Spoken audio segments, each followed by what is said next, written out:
La introducción de los antibióticos en la práctica clínica supuso una de las intervenciones más importantes para el control de las enfermedades infecciosas. Los antibióticos han salvado millones de vidas y además han revolucionado la medicina. Sin embargo, el abuso y uso inadecuado de ellos, por ejemplo para tratar infecciones causadas por virus como el resfriado o la gripe, deteriora la eficacia de los fármacos. De acuerdo con la Organización Mundial de la Salud, la resistencia a los antibióticos se da cuando las bacterias se transforman en respuesta al uso equivocado o al abuso que se hace de estos, provocando que este tipo de medicamentos dejen de ser eficaces. Pero, ¿sabías que tú puedes cambiar esta problemática si adoptas medidas para reducir y controlar el impacto de la resistencia a los antibióticos? Las medidas pueden ser: tomar antibióticos únicamente cuando los prescriba un profesional médico y seguir las instrucciones al pie de la letra. No solicitar al médico antibióticos si éste dice que no son necesarios. No utilizar los antibióticos que le hayan sobrado a otras personas. Además de las medidas anteriores, es importante tomar en cuenta que para no enfermar y que no sea necesario el uso de antibióticos, debemos lavarnos frecuentemente las manos, preparar los alimentos en condiciones higiénicas, evitar el contacto cercano con enfermos y mantener las vacunaciones al día. Estamos al aire en Diálogos en Confianza y yo creo que de todos los temas que hemos tratado aquí, que son muchos y son muy interesantes, yo creo que este es un tema crucial. Es un tema crucial porque nos afecta a todos. Hemos hablado en muchas instancias de diferentes enfermedades que puede ser que tú, viéndolo en tu casa, no te relaciones con esa enfermedad porque no la conoces, pero el tema del que vamos a hablar hoy sí definitivamente a todos de una manera nos afecta o a alguien de nuestra familia, pero estoy seguro que a la hora que vayas escuchando vas a decir: yo he estado ahí o puedo ser yo uno de los próximos que esté en esta situación.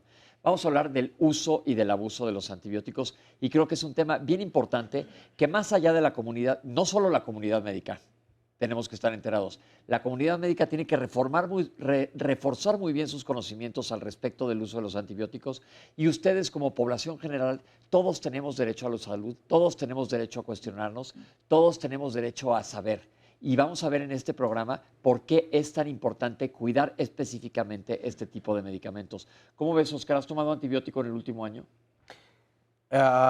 Pues fíjate que yo soy una persona que me enfermo muy poco y la verdad es que no me gusta además tomar muchos medicamentos.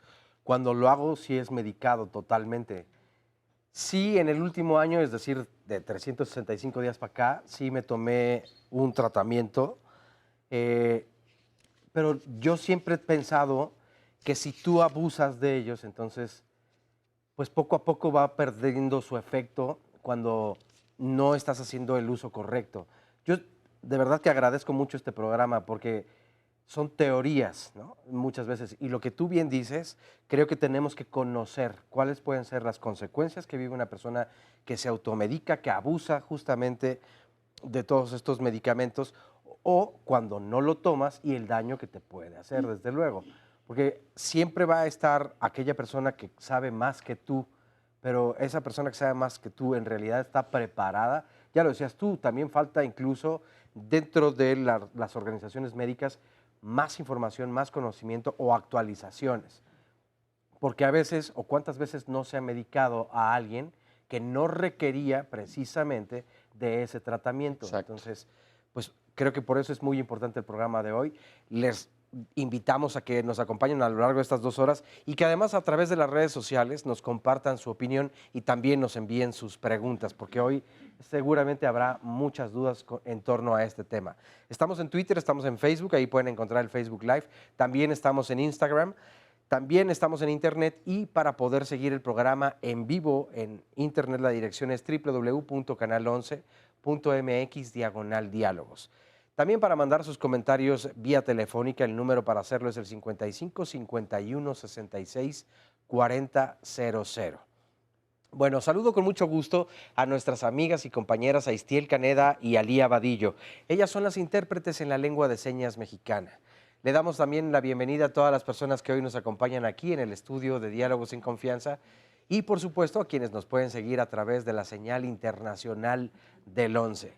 Y le damos la bienvenida también a nuestras especialistas. Ahorita les voy a presentar a nuestros especialistas, pero en efecto los antibióticos revolucionaron la medicina, han salvado miles de vidas, pero el otro día alguien comentaba, hablando de, pensemos, la penicilina es uno de los grandísimos descubrimientos del siglo pasado, y alguien dijo, y también es de las grandes tragedias del siglo pasado. ¿Por qué? Lo vamos a ver durante la próxima hora. ¿Tú cuántas veces al año tomas antibiótico y para qué tomas antibiótico? ¿Te mata todos los bichos? Hoy vamos a ver cuáles son estos bichos, que vamos a ver que no para todos les sirven los antibióticos. Y cuando dice la gente, es que a mí ya no me sirven los antibióticos, ¿será que a ese individuo como persona no le sirven los antibióticos o hizo una bacteria resistente? Vamos a ver esta cápsula para que empecemos a comprender de qué se trata la resistencia y regresamos a presentarles a nuestros especialistas.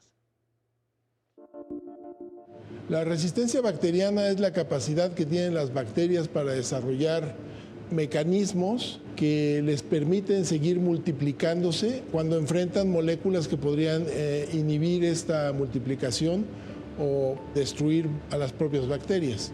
Este es un fenómeno natural que existe desde que aparecieron las bacterias en la Tierra, mucho antes de que apareciera el ser humano en el planeta, que se ha venido desarrollando a lo largo de miles de años y permite a las bacterias continuar multiplicándose, que es su persistencia fundamental. La resistencia a los antimicrobianos es un fenómeno extraordinariamente complicado que surge propiamente con el descubrimiento de los antibióticos como moléculas que puede fabricar o aislar el hombre para utilizarlas en el tratamiento de las enfermedades infecciosas. Esto ocurrió hace menos de 100 años, el descubrimiento de la penicilina ocurre en 1928 y aproximadamente 20 años después se comercializan las primeras moléculas producidas para usarlas como antibióticos en las enfermedades del ser humano, y a partir de ahí se identifica el riesgo que existe al utilizar los antibióticos de que simultáneamente se vayan desarrollando resistencias a estas moléculas. El panorama en general es bastante complicado, tan complicado como que la Organización Mundial de la Salud en 2016 hizo un llamado a una situación de emergencia global en relación al desarrollo de la resistencia a los antimicrobianos y pidió a cada gobierno que hiciera un plan de contingencia para mitigar el desarrollo de la resistencia. A nivel global el panorama se ve muy complicado, con regiones con muy alta resistencia, otras que lo tienen moderadamente controlado, y en general es un problema que va a crecer en las próximas décadas de manera muy significativa. La intención es disminuir la utilización de los antimicrobianos a nivel global y evidentemente cada país tiene que tener bien ubicada cuál es su situación en relación a resistencia para poder planear intervenciones particulares. Muchas gracias, doctor Ponce León. Le mandamos un saludo muy grande. Y ahora sí les voy a presentar a nuestras especialistas. En primer lugar, la doctora Celia Alpuche Aranda. Bienvenida, doctora. Gracias por la invitación. La doctora es infectóloga pediatra, doctora en microbiología y directora adjunta del Centro de Investigación sobre Enfermedades Infecciosas, CISEI, Instituto Nacional de Salud Pública de la Secretaría de Salud. La doctora Isabel Villegas Mota, bienvenida. Gracias por la invitación. Infectóloga pediatra, jefa de Infectología y Epidemiología Clínica del Instituto Nacional de Perinatología Isidro Espinosa de los Reyes de la Secretaría de Salud. Y la doctora Etzamín Gutiérrez Muñoz, bienvenida, doctora. Gracias. Infectóloga pediatra, directora de la Clínica de Especialidades Churubusco del ISSSTE. Bien, qué bueno que están aquí con este tema que nos van a ayudar, nos van a explicar por qué es tan importante para toda la gente. Y primero que nada, yo quiero que partamos desde lo más básico. Cuando digo tengo una infección, ¿qué quiere decir una infección? Efectivamente, la gente dice tengo una infección, pero yo siempre comento que a la infección hay que ponerle nombre y apellido. Nos sentimos mal y creemos que tenemos una infección. Las infecciones pueden ser por muchos microorganismos, pueden ser por virus, por bacterias, por hongos, por parásitos, Y hacer esta determinación solamente la puede hacer un especialista. Entonces, vamos a partir exactamente de que todos los microorganismos que acabo de mencionar pueden darnos una infección. Perfecto. Esto es bien importante para comprender en dónde funcionan y para qué funcionan los antibióticos. Ya dijo la doctora que existen diferentes tipos de microorganismos y se los vuelvo a repetir. Existen virus, existen parásitos, existen hongos y existen bacterias. ¿Me faltó alguno? Bueno, vamos a dejarlo ahí, vamos a ponerlo lo más fácil posible. Priones, estos son los bichos que nos pueden infectar, sí. Que ustedes es importante que conozcan porque todos hemos tenido algún tipo de infección por alguno de estos. Ahora, ¿los antibióticos funcionan para todos estos tipos de bichos? Los antibióticos pueden ser de diferentes tipos, antibacterianos, antivirales, antiparasitarios. Lo que es más común que se le llame antibióticos son a los antibacterianos, los que van a actuar sobre las bacterias. Es decir, usar un antibiótico contra una infección que es causada por un virus no tendría ninguna razón porque no tendría ningún efecto para curar esta infección. Que este es uno de los meollos más importantes del programa. Ahora, doctora, ¿cuáles son las infecciones más comunes? ¿Quién de todos estos tipos de bichos que hay, cuáles son las que más comúnmente se presentan? A todos nos da un catarro, nos da una gripa, a todos de repente nos enfermamos de la panza y nos da un corre que tenemos que llegar al baño. ¿Quién causa, cuáles son las infecciones o qué porcentaje de infecciones son causadas por cuál de los microorganismos que acabamos de ver? Más del 60% de las infecciones respiratorias, que son las más frecuentes, son causadas por virus. Y entonces el microorganismo no tiene por qué ser tratado con antibióticos. Más del 60% de las infecciones intestinales también son causadas con virus y sobre todo en ciertos grupos de edad, por ejemplo los niños. Así es que se tiene que analizar el cuadro clínico de cada paciente para poder determinar cuál es la etiología, cuál es la causa más probable, cuál es el microorganismo que está causando. Entonces, lo que me están diciendo, doctoras, es que si yo tengo una gripa o un catarro común o una diarrea común, si me tomo un antibiótico, lo más seguro es que no me sirva y que le esté pegando no solo a mi cartera, sino a mi propia salud. Así es un hecho porque, como decía la doctora, cuando hablamos de antibióticos, lo más frecuente es hablar de que se utilizan contra infecciones bacterianas.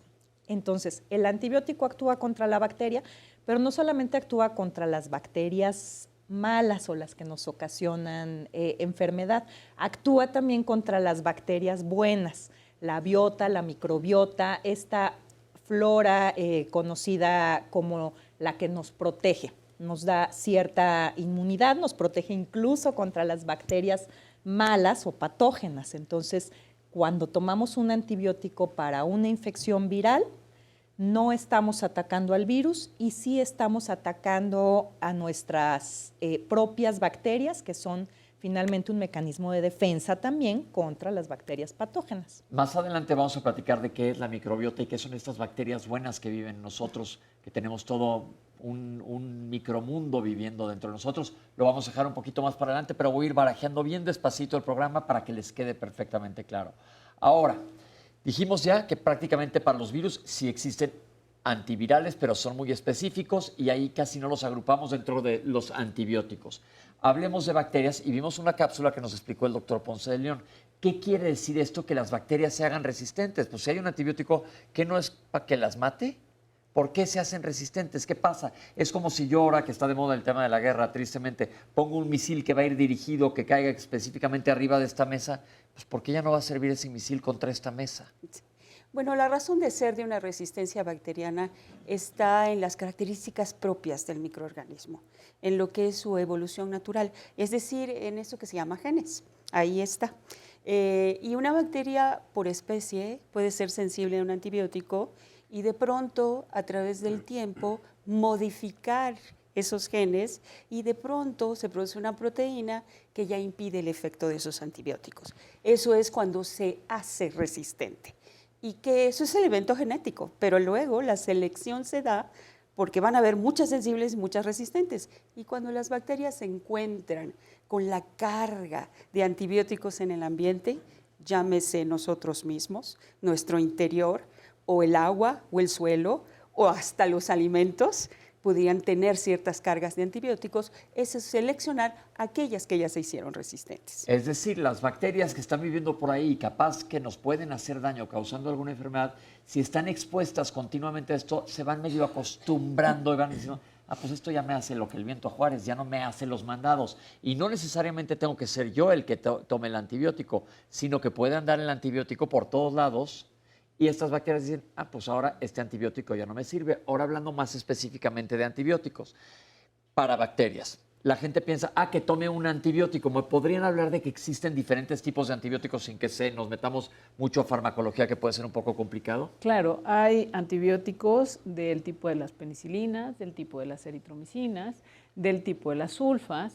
Cada uno de ellos ha sido, tiene una historia que empieza a mediados del siglo pasado, comercializado, aunque el descubrimiento de esto, sobre todo la penicilina, que es el que más conocemos, se descubrió en 1929 como un hallazgo de laboratorio.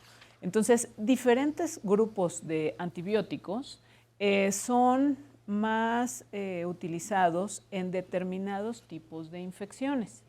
Es decir, una persona que se siente mal, que tiene síntomas que parecieran ser una infección bacteriana, tiene que ser analizado en dónde está la infección para que entonces podamos sospechar el microorganismo que está afectando y entonces elegir el antibiótico, el grupo de antibiótico que puede ser mejor para esta persona. Y hay diferentes características de estos antibióticos. Está el cómo se administra, si es vía oral, si es inyectado, el qué tan eficiente es administrado vía oral, si causa alergia, si los pacientes se hacen alérgicos, y además el cómo se distribuye en el organismo y qué tanta posibilidad tiene de atacar esa enfermedad y curarla, de atacar esa bacteria y si esta es sensible o resistente. Entonces, vemos que existen, estamos hablando sobre todo de bacterias, acuérdense que ya hablamos que existen virus, existen hongos y existen parásitos, que los voy a hacer tantito a un lado, pero ahí están, los tenemos presentes, pero me voy a enfocar en bacterias porque estamos hablando de resistencia bacteriana sobre todo. Entonces, hablando de bacterias, también existen diferentes tipos de bacterias, podemos decir que hay diferentes tribus o diferentes razas de bacterias, podemos decir que están las bacterias de color blanca, de piel blanca, las bacterias de color oscuro, de diferentes. ¿Cómo se clasifican las bacterias? Porque también la gente piensa, es que tengo una bacteria. Eso es cierto, ¿no? Cuando decíamos a la infección hay que ponerle nombre y apellido, sí es una infección, sí es por una bacteria y después qué bacteria, ¿verdad? Porque estas bacterias efectivamente, y lo del color es importante porque sí tenemos una clasificación de bacterias como gram positivas y gram negativas, las conocemos nosotros por la manera en la que las vemos cuando las teñimos, ¿no? Cuando las buscamos o crecen. Unas pintan de color morado, unas pintan de color rosa, entonces tenemos gram positivas, tenemos gram negativas, tienen formas diferentes también, estas pueden ser unos cocos que son redondeadas, unas bolitas, o pueden ser espirales también, o pueden ser unos bastoncitos, ¿no? Que son bacilos. Entonces, toda la combinación de estas, porque se hacen en grupos, vienen en grupos, en racimos, vienen de 2, vienen en tirita. Entonces, hay una infinidad de bacterias y de familias, que son el apellido que tenemos que darle además a las infecciones, para poder definir qué antibiótico, como decía la doctora, nos sirve de acuerdo a lo que tenemos que atacar en la bacteria, si es la pared, si es el gen, si es alguna enzima específica. Cada antibiótico tiene efectivamente su sitio de acción, digamos, sobre la bacteria. Entonces, por lo tanto, no todos los antibióticos matan a todas las bacterias. Exactamente. Ok, yo creo que esto espero que haya quedado claro, lo barajeamos poquito a poquito para que ustedes lo comprendan. Hay que saber, la doctora lo dijo perfectamente, tengo gripe, tengo una infección, ¿cómo se llama y cómo se apellida esa infección? ¿Quién le está causando? ¿En dónde está? ¿Y qué le voy a dar que sea específico para matar esa infección? Porque no todos los antibióticos matan todo. Ahora, ya nos dijeron, las bacterias pueden hacerse inmunes al antibiótico y esto es peligroso, porque esa bacteria que está viva ahí tiene una vida, se va a morir, pero sus hijos o los que siguen después de esas bacterias van a traer ya incorporado en su material genético que, ese antibiótico, ese misil que me mandan, a mí me hace los mandados, a mí y a 1, 2, 3 por mí, toda mi familia que sigue para abajo. Entonces, esto es muy importante. ¿Por qué? Porque tiene implicaciones de salud de manera global. El problema de la resistencia bacteriana ha crecido mucho en todo el mundo. Lo vimos que lo comentó el doctor. ¿Cómo estamos en México con esto? Bueno, en México tenemos datos que han realizado varios grupos de investigación en diferentes universidades, en institutos, que han sido los más valiosos a través del tiempo y demuestran que igual que en otras partes del mundo, la resistencia bacteriana ha ido creciendo notablemente. Por ejemplo, una bacteria que produce diarrea, ¿sí?, que se llama la Escherichia coli o E. coli, que es de las más comunes para producir diarrea, y hay muchos tipos, es resistente a 2 antibióticos que iniciaron su vida ya hace muchos años, que fue muy común y que se abusó mucho de ellos, conocidos como ampicilina, y el otro que es sulfametoxazol trimetoprim o cotrimoxazol. Casi el 70% y en algunos estudios más de eso ya son resistentes a estos 2 antibióticos por haberlos usado demasiado de manera innecesaria en cuadros diarreicos y respiratorios. Entonces, cuando tienes una bacteria que potencialmente requeriría un tratamiento, ya no los puedes utilizar. Ese es un ejemplo claro y hay muchos otros. Y ahorita vamos a hablar del peligro que existe esto, pero salimos a la calle a la gente a preguntarle si se automedican. Vamos a ver qué nos dijeron. Pues sí, alguna vez he hecho la tontería de automedicarme, pues malamente, ¿no? Porque hay medicamentos que a unas personas les parecen bien, o sea, les ayuda, les puede ayudar y a unas perjudicarles en otros aspectos. Sí, gripa o tos. Por facilidad, por rapidez, son síntomas que uno cree que son los mismos y pues tomo lo que siempre me mandan. Me automedico cuando tengo dolor de fiebre, bueno, más bien cuando tengo síntomas de fiebre, cuando tengo dolor de garganta, cuando tengo dolor de cabeza y de muelas. Alguna vez. Pues, por ejemplo, cuando le dicen a uno, tómate este medicamento para el dolor de cabeza, por ejemplo, o la gripa, en esos aspectos sí, alguna vez. Lo que es una medicina sencilla, ¿no? No, nunca. Sí, la verdad sí. Porque cuesta muy caro ir a una consulta con un doctor y creo que todos lo que hacemos es que ahora buscamos en Google, en Internet y hacemos nuestro propio diagnóstico y pues sí, sale más barato, solo por eso, por el dinero. Sí, varias veces. También cuando me enfermo, pues como de la gripa, tos o que tengo algún dolor de cabeza, de estómago, sí lo llevo a hacer.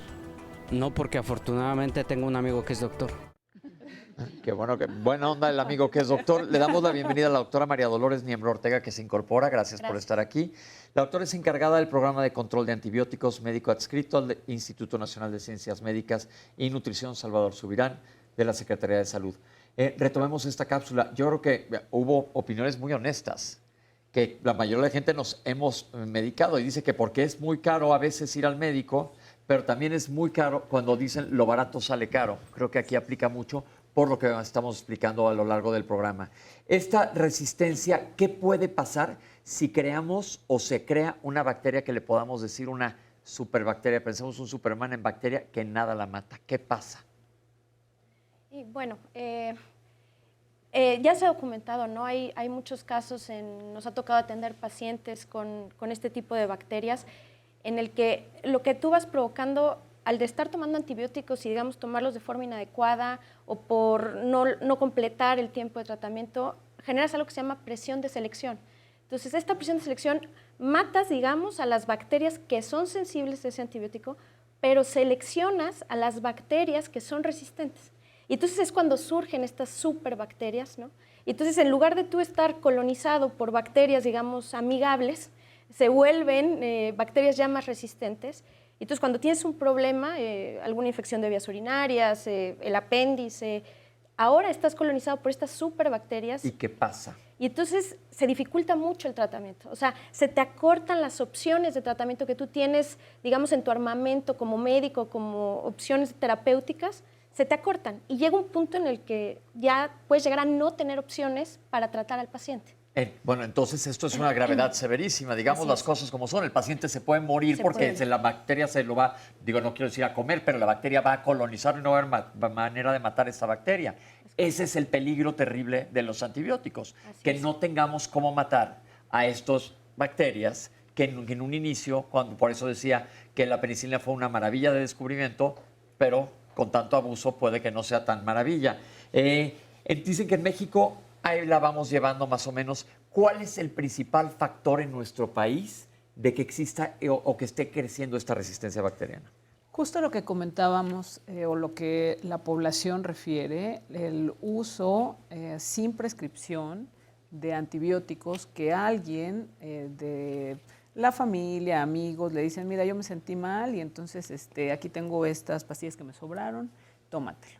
Y entonces se lo empieza a tomar, pero no saben la dosis, no saben el intervalo en el cual se lo tienen que tomar, cuánto tiempo debe durar el tratamiento y desde el inicio. No sabemos si el antibiótico que alguien que no está quizás con todo el conocimiento para tratar una infección, le está dando el antibiótico correcto, como hablábamos desde el principio. Entonces, eso es como pues un volado. Igual funciona, igual no. Y lo más probable es que, como son pocas dosis, como no fue prescrito por un profesional, entonces no va a ser vigilado. ¿Quién le va a decir si está evolucionando bien o no?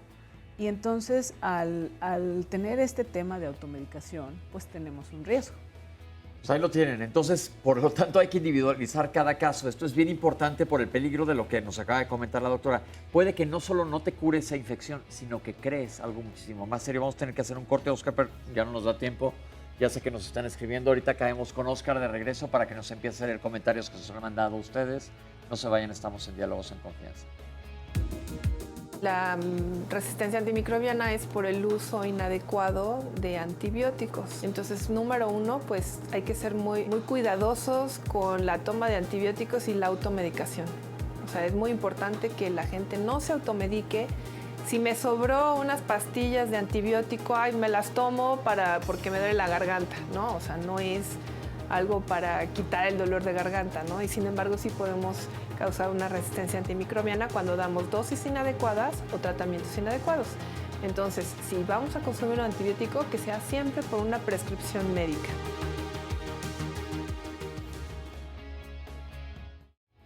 El Instituto Nacional de Cardiología los invita y las invita a que se unan al proyecto Tlalpan 2020, que tiene como objetivo evaluar y ver qué factores influyen en la aparición de la presión arterial en la Ciudad de México. Y para esto se requiere de hombres y mujeres que quieran participar en dicho estudio, donde hay, por cierto, ciertos requisitos. A cambio van a obtener estudios gratuitos de laboratorio durante los próximos 10 años. Así que para todas las personas interesadas, tienen que comunicarse a los siguientes teléfonos del Instituto Nacional de Cardiología. El teléfono es el 55 55 73 29 11 a las extensiones 24 300, 24 302 y 24 303. Así que llamen, infórmense y comiencen con este plan o proyecto Tlalpan 2020. Vamos a ver a continuación el siguiente sondeo. Puedes recaer otra vez, nuevamente. Pues si no hay ninguna reacción del cuerpo, falta todo el conjunto de medicamentos que da el médico. Pues sí, sé que es malo, ¿no? Porque tiene que terminar como va el medicamento. Pues que no funciona, no da resultados. Si de uno le dan un tratamiento, debe de continuarlo hasta el final. No termina de hacer su función el medicamento. Sí, es afecta muchísimo porque digamos que como el efecto de los medicamentos afectan más rápido a la bacteria porque se hace más inmune. O sea, como no se termina totalmente el tratamiento, por eso es muy difícil que el hongo, como la bacteria, llegue hacia el sistema inmune, se vuelve haciendo más difícil. Tiene que ver con bacterias, creo. Hasta donde yo sé, se supone que eso hace que te vuelvas como inmunológico o que te perjudica la salud porque pues no te terminas de curar y el medicamento o el tratamiento no funciona efectivamente. Sí, sé que las bacterias o cualquier cosa se vuelve más resistente, entonces sí lo sabemos, pero como estamos tan ocupados a veces no lo seguimos ya que nos empezamos a sentir bien. Sí, afortunadamente cuando he tenido esa necesidad, sí termino el tratamiento porque una vez no lo quise terminar y cuando me volví a enfermar vino con más fuerza y tardé más tiempo en poderme componer, en poderme aliviar. Sí, esa es la consecuencia. Pues hace poco escuché que pues eso puede hacer que aumente el malestar o que el virus se propague más porque no lo estás tratando correctamente. Pues hay varias respuestas y qué bueno que hicimos la clasificación de virus, bacterias, hongos y parásitos para que sepan ustedes qué es lo que está pasando. Pero como decía la doctora, es importantísimo terminar el tratamiento completo. Ahora quiero regresar más a una pregunta que dejé en el bloque anterior. Ya nos dijeron cuál es la situación en México, pero ¿cómo está la resistencia en el mundo, la resistencia bacteriana? Es un incremento muy importante que se ha visto desde el mismo inicio de uso clínico de antibióticos y que se ha incrementado mucho más quizá en las últimas 3 décadas. Se ha visto desde las bacterias que utilizaban antibióticos más sencillos, como decíamos previamente, antibióticos conocidísimos de años como ampicilina o cotrimoxazol, o hasta los antibióticos más sofisticados, de más amplio espectro, que se utilizan para infecciones graves en pacientes hospitalizados y que no tendrían por qué estar utilizándose en infecciones comunes en pacientes ambulatorios, como las cefalosporinas de 3ª, 4ª generación o los famosos inyectados aminoglucósidos u otro tipo que se han visto que se han incrementado notoriamente. En el mundo se ha visto incremento predominantemente en lo que se llama infecciones asociadas a la atención de la salud, es decir, las que ocurren cuando estás hospitalizado. Pero ya hablábamos de ejemplos de infecciones comunes de la comunidad que adquirimos todos en la calle, que también se ha visto incrementada la resistencia. Y el último mensaje que quiero dar de una infección común y que a veces nos olvidamos es la tuberculosis. Tiene muy poquitos antibióticos porque es una bacteria muy truculenta. No cualquier antibiótico le pega. Y cada vez que aparece una resistencia a un antibiótico tuberculoso, estamos en graves problemas porque el arsenal se disminuye notoriamente. No hay tanto arsenal para atacar este tipo de bacterias. Sí. ¿Estamos viendo un incremento de infecciones epidemiológicamente hablando o andamos en las mismas y lo que vemos es incremento de bacterias resistentes? Y bueno, respondiendo un poco a la pregunta anterior y hilándola con esto, si lo ponemos en números, se estima que actualmente hay 700,000 casos al año de muertes por bacterias resistentes. Los ingleses hicieron un estudio reciente en el que estimaron que para el año 2050 va a haber 10 millones de muertes asociadas a bacterias resistentes. 10 millones. 10 millones. Y estiman que la muerte asociada a cáncer va a ser 8 millones. O sea, ¿qué quiere decir? Que en el 2050 es más probable que te mueras por una bacteria resistente a que te mueras por cáncer. A ese nivel estamos. Entonces, sí, o sea, lo que se ha visto es que el uso inadecuado de los antibióticos lo que está haciendo es acelerar este proceso de resistencia en las bacterias y las infecciones se vuelven más frecuentes y más difíciles de tratar. Creo que esto, sí, doctora. Perdón. Es que justamente hace rato decíamos cuáles son las consecuencias de que las bacterias sean resistentes. Entonces, la consecuencia no es solamente sobre una persona, eso es un hecho, ¿no? Pero la consecuencia es global, es a nivel mundial y es lo que estamos viendo. La doctora nos decía, desde 1920 se inicia el descubrimiento de antibióticos, pero las bacterias tienen esta evolución que cada vez que se descubre un nuevo antibiótico o que se utiliza, las bacterias empiezan a hacer resistencia. No lo vemos hasta que se va haciendo un fenómeno que afecta a toda la población y que actualmente es gravísimo, que si no detenemos, esto va a pasar a 2050. Es decir, surge la penicilina, las bacterias empiezan a hacerse resistentes. Surge en los macrólidos, las bacterias empiezan a hacerse resistentes. Las cefalosporinas, el grupo de antibióticos que han surgido, las bacterias se van transformando porque tienen muchos mecanismos por los cuales hacerse resistentes. Hacen su pared dura, sacan al antibiótico, generan una enzima que hace que ya no sirva el antibiótico. Es decir, son tantos y los van transmitiendo, como ya decíamos hace rato, y vamos haciendo tanta presión selectiva que el problema se hace un problema de salud pública. Entonces, me hago daño, pero además a toda la gente. Estoy haciendo daño a toda la población. Eso es importante. Oscar, creo que ya tienes muchas llamadas. Muchas llamadas, por ejemplo, nos dice Raquel Pedrosa. El tema de hoy me interesa y preocupa particularmente como microbióloga. Es asombrosa la facilidad con la que la población general abusa de los antibióticos y estamos llegando al límite de su eficiencia, provocando en un futuro no muy lejano una crisis de bacterias resistentes. Justo lo que están diciendo ahora mismo. Culturalmente, en México, nos dice Alejandra Araceli Baltasar, hasta la vecina, la tía, recetan. Y las alergias, peor aún, anafilaxia es grave y la resistencia es terrible. Claudia Reyes Ramos, yo tengo una luxación de cadera congénita, tengo ya 2 o 3 años tomando diclofenaco o tramadol con ketorolaco diario para poder caminar sin dolor. ¿Qué me pueden decir respecto a eso? Enrique Vázquez Maravilla también hace una buena puntualización.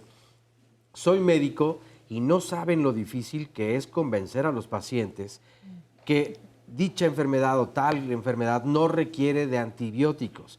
¿Qué estrategia podríamos entonces implementar como profesionales de la salud para seguir concientizando sobre el abuso de los antibióticos? Es decir, yo voy como paciente, voy enfermo de X situación y entonces si no me receta mi médico un antibiótico, yo digo, no fue una consulta, no estoy completo. Es como quien dice, si vas al cine y no comes palomitas, no fuiste al cine. Pareciera que entonces para muchas personas el significado es igual. Chío Anaya, interesante tema, y se supone que para eso se restringió la venta de ellos solo con receta médica, pero las farmacias genéricas, con tal de no perder muchas veces la venta, siguen vendiendo los antibióticos a libre demanda. Si a eso le sumamos la costumbre, y lo pone entre comillas, de automedicarse, esto es un grave problema.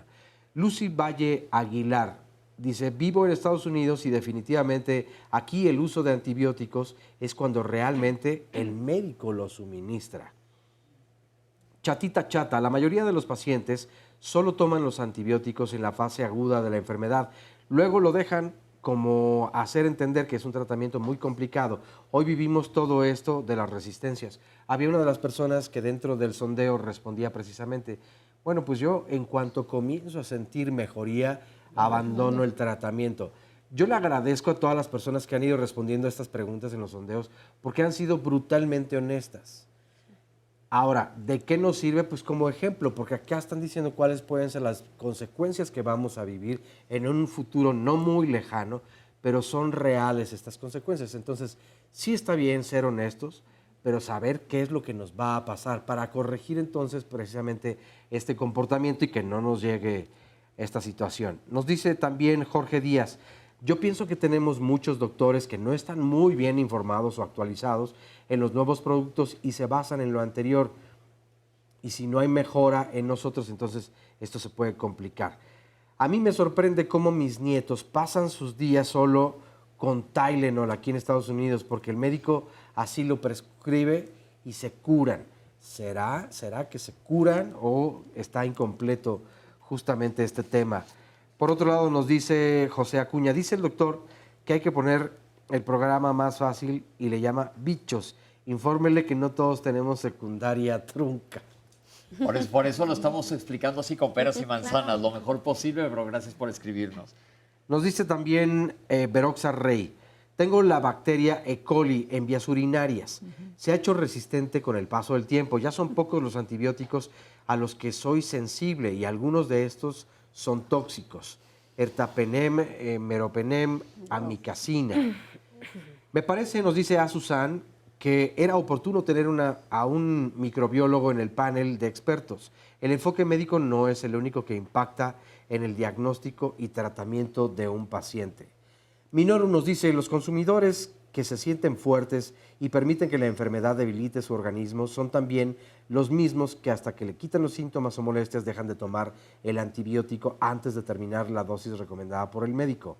Y agrega, conocí a un dependiente de los antibióticos cuando su nivel de estrés era alto, aunque no estuviese enferma, se automedicaba para aguantar mal pasadas para tolerar el ritmo de trabajo. Al enfermar, los analgésicos no le hacían nada. Fue más caro conseguir medicamento controlado. Paloma Valerio nos dice, muchos padecemos de esta adicción, refiriéndose, supongo que a la automedicación.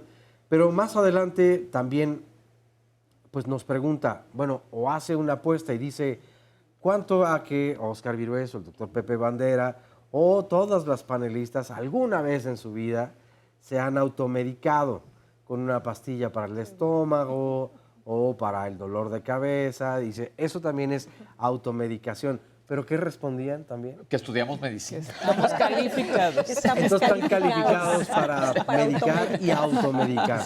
Ok. ¿Y tú, Oscar? No, yo no estudié medicina. En mi caso sí sería una mala automedicación. Ok. Pero no, Muy bueno, bien. yo trato de no automedicarme, pero le diste al clavo, sí me he automedicado también. Ok. Bueno, tenemos esta nueva cápsula y vamos a seguir hablando con las doctoras. Vamos a ver la cápsula que sigue de la automedicación y la resistencia.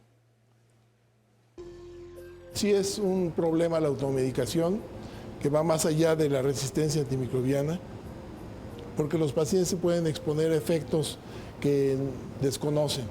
Y quizás el ejemplo más claro que tenemos de cómo podríamos limitar la utilización de antibióticos son todas esas prescripciones innecesarias que ocurren en pacientes que tienen infecciones respiratorias agudas y también infecciones intestinales agudas. Son dos situaciones clínicas extraordinariamente frecuentes. Las infecciones respiratorias agudas son quizás la causa más frecuente de consulta a nivel general. En México ciertamente lo es. En la gran mayoría de estas infecciones no se requiere dar tratamiento con antibióticos.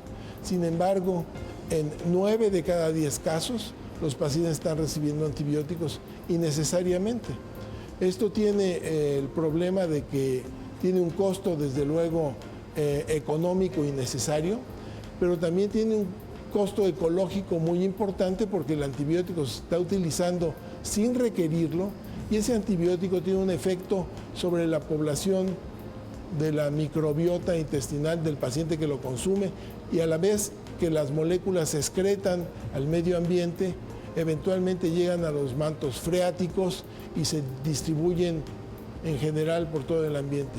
En términos de la resistencia antimicrobiana, el tema ha evolucionado de manera interesante porque hace 10 años la Secretaría de Salud, el gobierno federal, estableció la obligatoriedad de contar con una receta médica para poder tener acceso a los antibióticos en las farmacias. Esto tuvo como una respuesta el crecimiento de una amplia cadena de consultorios médicos que están adyacentes a las farmacias. Entonces, efectivamente, el paciente llega a la farmacia sin receta a pedir un antibiótico y le dicen que no se la pueden dar, pero que puede pasar a la farmacia, al consultorio adyacente, a consultar al médico y él le prescribirá el antibiótico. El tema es importante reconocerlo y cuantificarlo porque en términos de política pública se puede hacer una intervención que no es demasiado complicada para poder evitar este tipo de prescripciones y de esta manera disminuir significativamente, porque pueden sumar millones de prescripciones en el país las que ocurren actualmente con estos motivos y se podría controlar de una manera efectiva y entonces disminuir significativamente la utilización de antibióticos en el país. Importante mensaje, pero me llama la atención lo que habla del impacto ecológico. Ya hablamos que las bacterias se hacen resistentes, hay una resistencia, entonces todos estamos expuestos. Pero ¿qué nos pasa a nosotros dentro de nuestro organismo? Nosotros tenemos lo que, como comentó la doctora, la microbiota intestinal, nuestra biota. Nosotros somos un universo para bacterias que viven dentro de nosotros. Yo que peso 70 kilos, tengo más o menos 2 kilos de bacterias viviendo en mí, que no puedo ver con mis ojos porque son chiquirritititas, pero son 2 kilos, y vivimos en perfecta armonía. Las necesitamos. Es decir, todos tenemos bacterias que son normales, comentaba al principio del programa. ¿Qué es esto de la microbiota rápidamente para que entendamos qué les pasa con los antibióticos? Bueno, como dices bien, estamos colonizados por bacterias, o sea, tenemos bacterias en todo el cuerpo. O sea, buenas. Buenas, digamos, ¿no? Es nuestra flora intestinal, nuestra microbiota. O sea, en la boca tenemos bacterias, en la piel tenemos bacterias, en el intestino tenemos bacterias, en genitales tenemos bacterias. Entonces, ¿qué pasa cuando tomas antibiótico? El antibiótico, digamos, no distingue entre las bacterias buenas y las bacterias malas, digamos, una bacteria que te está dando una infección de vías urinarias, por ejemplo. Entonces, digamos que va dirigida a todas las bacterias y va a matar a las bacterias que son sensibles a estas, independientemente si te está dando una infección de vías urinarias o está en tu microbiota intestinal. Entonces, ¿qué pasa? Vuelves a hacer esto que mencionaba de presión de selección. Entonces, sobreviven las bacterias, digamos, que son resistentes y se va seleccionando bacterias que tienen estos genes de resistencia a los antibióticos, ¿no? Eso por un lado, o sea, haces esta presión de selección y estás colonizado ahora con bacterias más resistentes. Por otro lado, se abren como nichos para que puedan llegar bacterias, digamos, un poco más agresivas. Hay una bacteria que se llama Clostridium difficile. Esa se asocia mucho a cuando un paciente ha recibido antibióticos. Esta bacteria lo que hace es que dice, ok, aquí, digamos, ya no hay microbiota que, digamos, esté poblando el intestino y aprovecha para llegar. Y esta bacteria, ¿qué es lo que hace? Da diarrea, da distensión, puedes sangrar, incluso puede perforar el intestino y la gente se puede morir por eso. Entonces, es una consecuencia grave. O sea, en los hospitales, una de las mediciones que estamos haciendo es cuántos pacientes tienes infectados por Clostridium difficile. Como una forma de medir el consumo de antibióticos como un efecto adverso importante que puede tener efectos en el pronóstico del paciente, ¿no? Es decir, nosotros mandamos un misil, que es un antibiótico, contra esta área de la ciudad que está peligrosa, que se llaman las vías urinarias, porque hay una bacteria mala ahí, hay una pandilla de bacterias malas. Cae el misil y mata a todos los malos que había ahí, pero mata a todos los buenos también. Entonces llegan otros malos y dicen, ya ni hay policías ni nada porque se echaron a todos. Vamos a ponernos a vivir aquí y a destruir todo lo que hay alrededor. Eso es lo que pasa con la biota intestinal. Entonces te afecta económicamente, ya vimos que nadie está peleado con su dinero, sobre todo si no lo necesitas. Por otro lado, estás afectándote a ti mismo, lastimándote a tus bacterias sanas. Y en tercer lugar, estás lastimando a todo el mundo al ayudando a crear bacterias que sean resistentes, lo que hablamos anteriormente, las superbacterias. ¿Qué pasa? Que dicen que muchos médicos prescriben a diestra y siniestra antibióticos. ¿Cómo podemos mejorar esto cuando, la gente no tiene la culpa que vaya al doctor, el doctor le dice, te tomas esto? Y en la gran mayoría de los casos no se necesitan. ¿Qué podemos hacer desde el punto de vista de salud pública?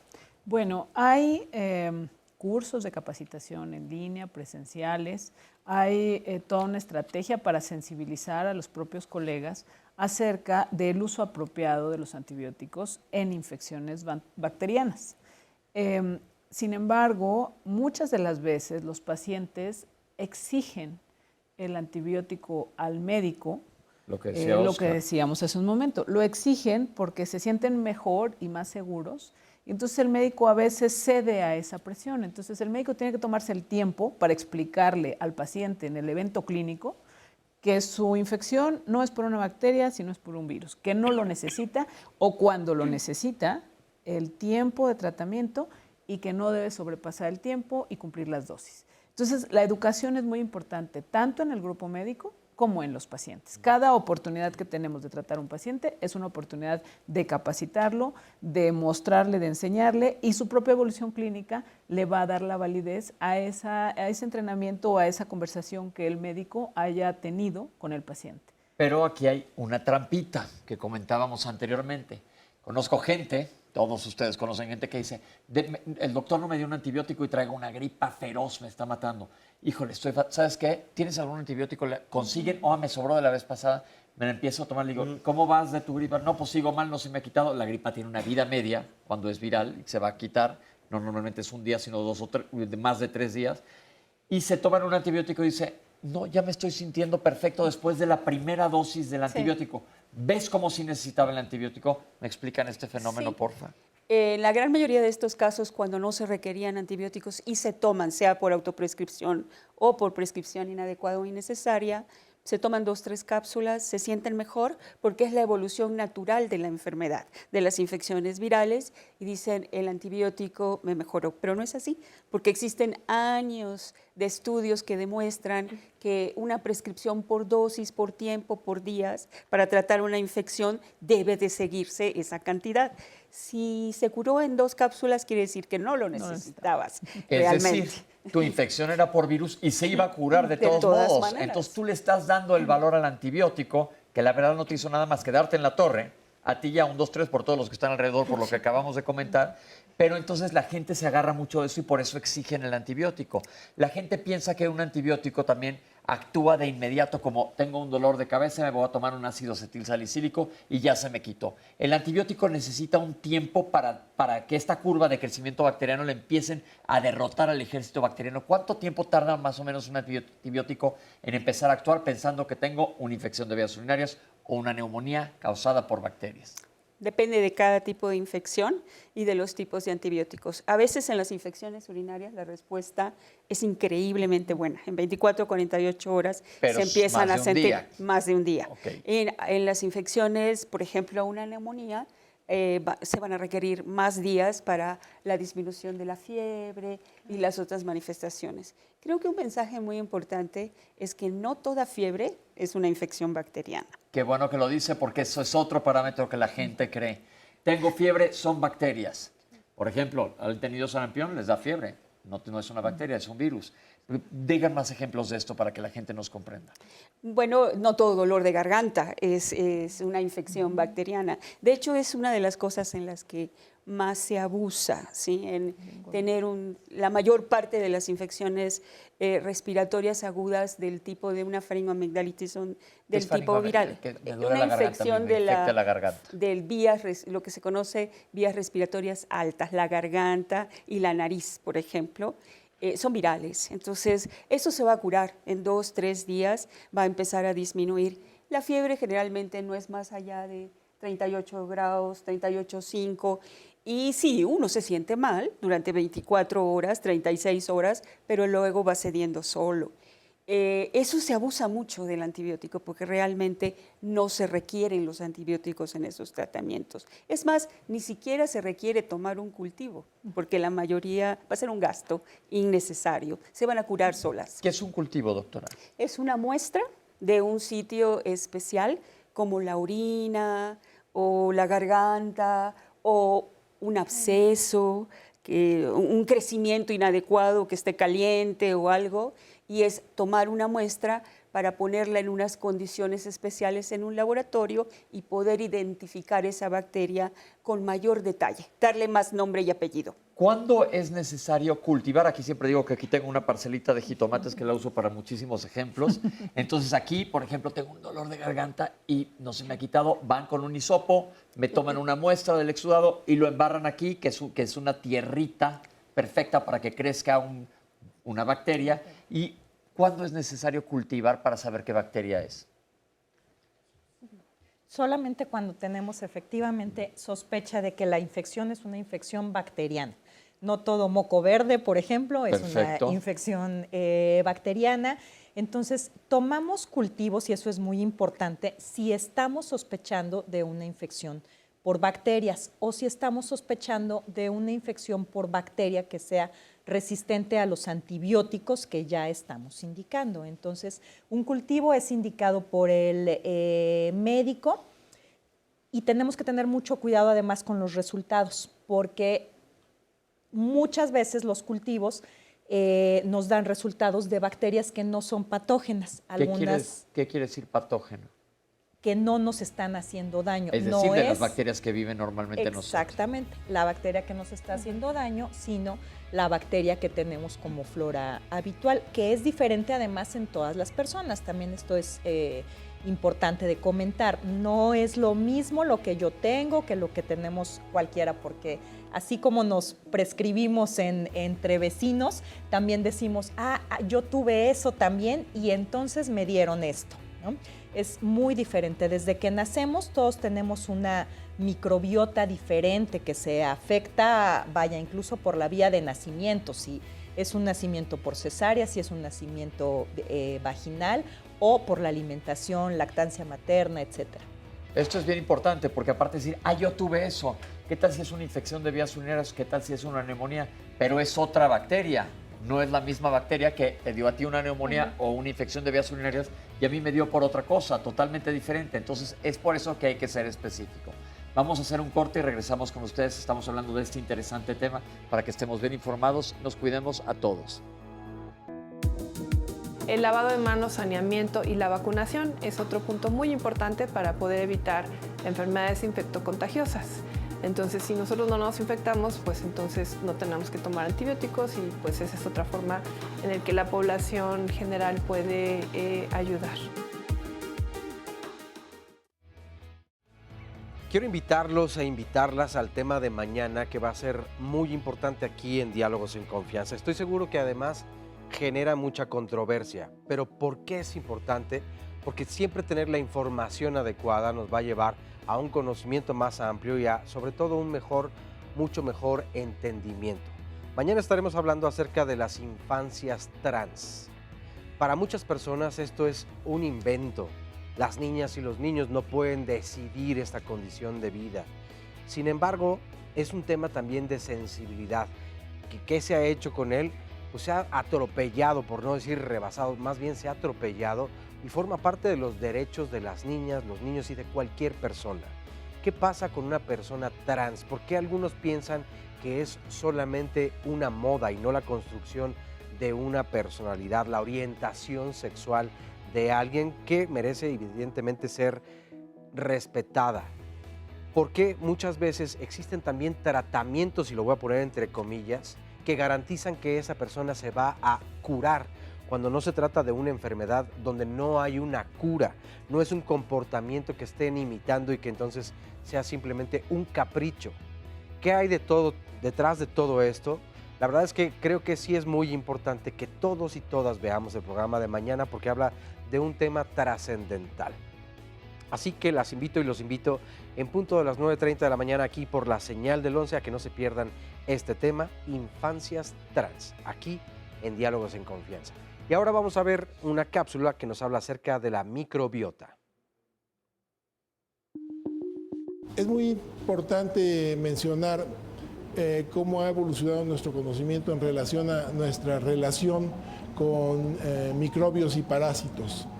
Hoy reconocemos que vivimos inmersos en un universo de microorganismos, virus, bacterias, hongos, otros que nos habitan y propiamente también nosotros los habitamos a ellos.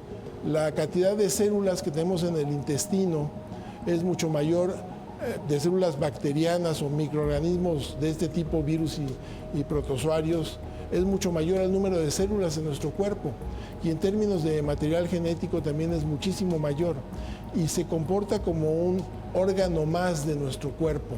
Tienen funciones muy particulares que estamos actualmente reconociendo. El tema es realmente fascinante y resulta que utilizar antibióticos, desde luego individualmente, modifica completamente el perfil de la microbiota intestinal que tiene cada uno de nosotros, con la que convivimos cada uno de nosotros. De esta manera que utilizar indiscriminadamente los antibióticos tiene efectos muy diversos.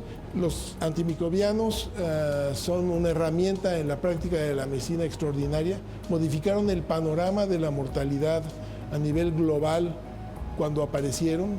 Antes la gente fallecía por una pequeña infección, una herida, y hoy se considera que la gente no debería de morirse por este tipo de causas. El escenario, si no podemos controlar el crecimiento de la resistencia para dentro de pocas décadas, será volver a no tener medicamentos para resolver las infecciones más comunes y veremos complicaciones muy graves y fatales en situaciones que hoy tenemos controladas. Pues es una situación severa, como pinta el futuro si no tomamos riendas sobre esto rápidamente. Ya vimos que te cuesta más caro, te complica, puedes tener mayor morbilidad y mortalidad por resistencia, y esto hace que se utilicen otro tipo de antibióticos con más efectos colaterales. ¿O cómo va la investigación en cuanto a nuevos antibióticos? Porque siempre escuchamos de otros fármacos, pero los antibióticos están como detenidos. ¿Qué hay de esto? Bueno, en realidad la investigación sobre nuevos antibióticos se dejó mucho hacia la industria farmacéutica, más que hacia las universidades o institutos que desarrollan esto de una manera independiente. Y a través del tiempo, el desarrollar nuevos antibióticos, que es como cualquier medicamento, muy costoso, sí, y que llegan nada más muy poquitos a comercializarse, pues no no se convierten en un negocio adecuado porque se tiene que invertir mucho, porque primero se hacen resistentes muy rápidamente y eso desmotiva al desarrollo de nuevos antibióticos y por otra parte pues también se pierden las patentes pronto, etcétera, y se considera que no hay una recuperación adecuada. Eso ha tenido un impacto en que en realidad en los últimos 20 años no se ha desarrollado ningún tipo o mecanismo nuevo de antibióticos. Los pocos que han salido al mercado son variantes de los que ya existían.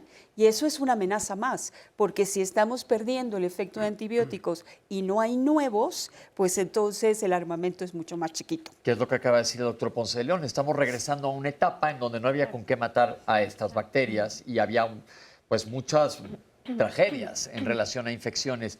Ahora estamos hablando en el corte ahorita de que ha crecido mucho la infección por el Clostridium difficile, como dice, difícil, digo yo le digo a los pacientes, el Clostridium difficile se apellida difícil porque es muy difícil de tratar.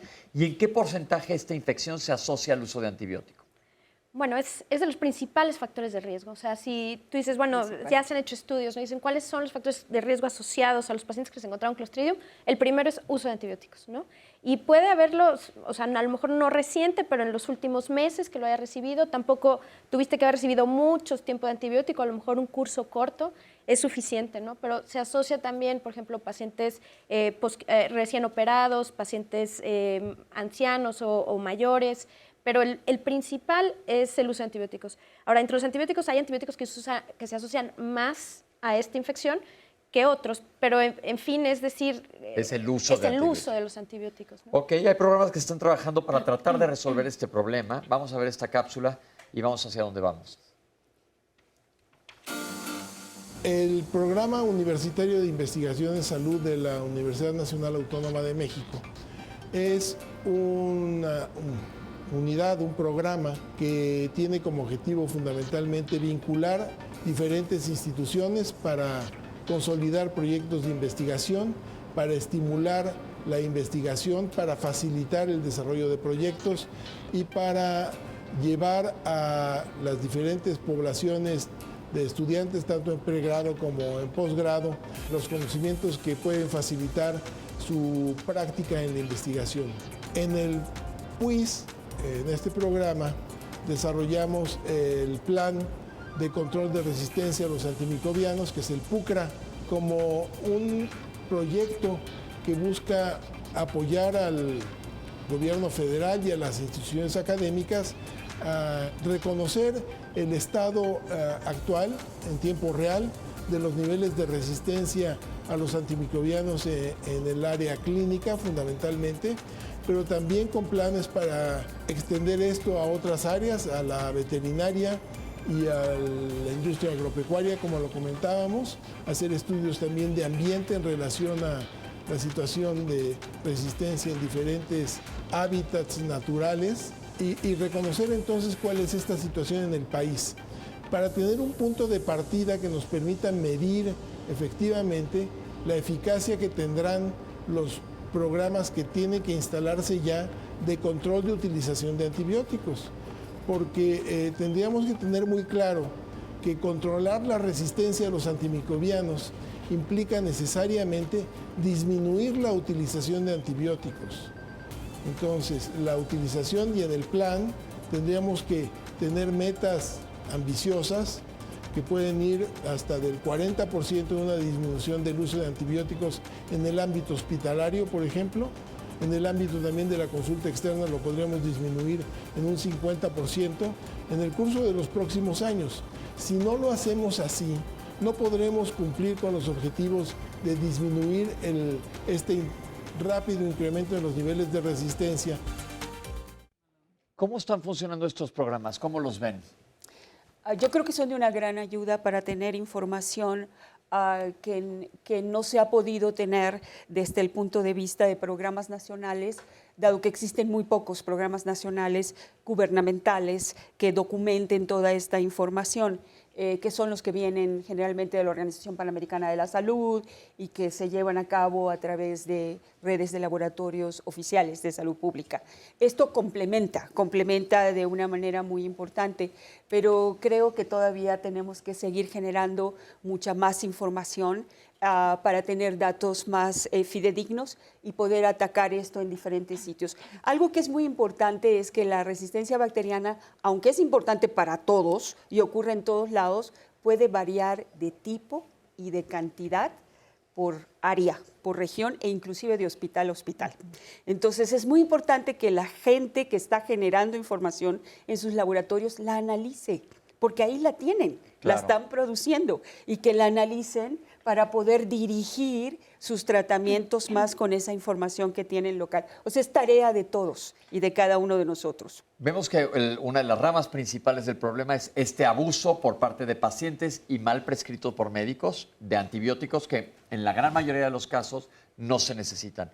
Pero hay otras áreas del mundo en donde se utilizan antibióticos. Si podrían hacer un comentario de esto, por ejemplo, en veterinario, en industria alimenticia, etcétera. Sí, el mayor consumo de los antibióticos es en animales y en la industria agro, que tienen como efectos que estos animales no mueran y que estos animales además ganen peso.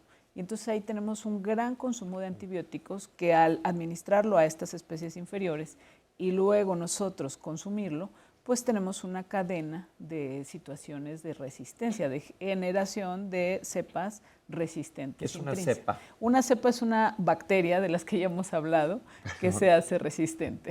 Ok. ¿Algún comentario más? En la industria alimenticia se utilizan de pronto para controlar plagas y entonces en los alimentos se utilizan antimicrobianos. Y ahí también están haciendo programas, espero, de control, pero aquí donde tenemos injerencia con nuestro público y nosotros en Diálogos es en informarles qué puedes hacer tú. Dile al doctor, ¿de veras necesito el antibiótico, doctor? Que no se te ponga flamenco, porque se vale que nosotros preguntemos todo lo que queramos saber al doctor. Y le puedes decir, es que escuché que pasa esto. Y como dijo la doctora, que los doctores estemos mejor capacitados para utilizarlo. Me pasa muchísimo con amigos que dicen, oye, ¿no hacen antibiótico? No. Oye, pero a propósito de lo que mencionas, entonces, ¿qué podemos hacer los pacientes que de pronto sí nos encontramos con un médico o una médica que nos responda, pues yo soy el médico y tú no conoces y sigues mi tratamiento? ¿Sería razón suficiente como para buscar una segunda opinión? Yo pienso que sí, o sea, si no te convence, creo que la base de todo esto va a ser la educación. O sea, educación, como dicen a los pacientes, educación a nosotros, entre los médicos, ¿no? El uso de antibióticos creo que tiene indicaciones bien puntuales, o sea, infección de vías urinarias es una, ¿no? Neumonías es otra, pero por ejemplo, resfriados comunes no. Entonces, oye, ¿qué es un resfriado común? Pues, me duele un poco la garganta, me siento un poco cansada, me duele la cabeza, hasta ahí, ¿no? Pero otra cosa es y generalmente neumonía no le da cualquiera, o sea, neumonía a lo mejor tienes que tener alguna enfermedad de base que te predispone, o sea, tus defensas están un poco bajas, ¿no? Desde pacientes con diabetes, pacientes trasplantados, pacientes en diálisis, pacientes con VIH, o sea, gente mayor, ¿no? Arriba de los 65, 70 años. Esas personas son las que es una población de riesgo. Una gente joven, 30 años, sano, y no tendría por qué tener una neumonía. Entonces, si te da un cuadro respiratorio, lo más probable es que sea viral. Entonces, cuando tú vas al médico, pues sí, o sea, esta presión que hay hacia los médicos de si no me das antibiótico, entonces creo que no eres un buen médico, o no. Entonces, hay que saber eso. O sea, no todas las cuadros respiratorios, por ejemplo, requieren antibiótico, y ya ahorita que tú lo sabes, que soy consciente de que no siempre necesito antibióticos, si no te quedas convencido, se vale pedir una segunda opinión. Yo creo que es muy importante la confianza médico-paciente, lo que se establece en la relación cuando el médico le explica, tiene tiempo para explicarle a la gente por qué está haciendo un diagnóstico y por qué le está prescribiendo lo que debe prescribir. Y eso es lo que el paciente debe de exigir, esa confianza, ese trabajo, ese profesionalismo. Y si te lo está prescribiendo es porque está con base a un diagnóstico. Entonces tampoco podemos caer en el otro lado de decir, no necesariamente lo necesito, porque el profesional es quien te está atendiendo y es el que tiene que definirlo adecuadamente. Pero como bien decían las compañeras, Un catarro común no requiere un antibiótico. Ni Eso es, una diarrea ni común. una diarrea común. Todos tenemos derecho, no tenemos derecho, todos en este país presentamos de menos una crisis aguda de diarrea Por Escherichia coli. una vez al año. Tenemos una diarrea una vez al año. Tenemos un cuadro respiratorio más o menos una vez al año. Y no, esos no requieren antibiótico. Que eso es bien importante que lo sepamos. Oscar, la gente nos escribe. Anayatzin Oropesa Silva nos dice, ¿es cierto que los antibióticos pueden adelgazar la corteza cerebral? Tuve un accidente cerebrovascular con drenaje en 2011 y con esto inició la epilepsia. Luego de una cirugía cerebral abierta en 2019 disminuyó la intensidad de los episodios de epilepsia y estoy controlada con levetiracetam y lacosamida. La última vez que me recetaron antibióticos volví a tener convulsiones. Mi neurólogo me explicó que los antibióticos adelgazan la corteza cerebral. ¿Esto es cierto? Nos dice también Heréndira G.A. Yo no sé por qué algunos doctores recetan antibióticos cuando sus pacientes están enfermos de gripe común y la gente cree que la penicilina cura la gripe y por esos errores o ignorancia hoy en día las bacterias han creado resistencia a los antibióticos. Saludos a todo el mundo.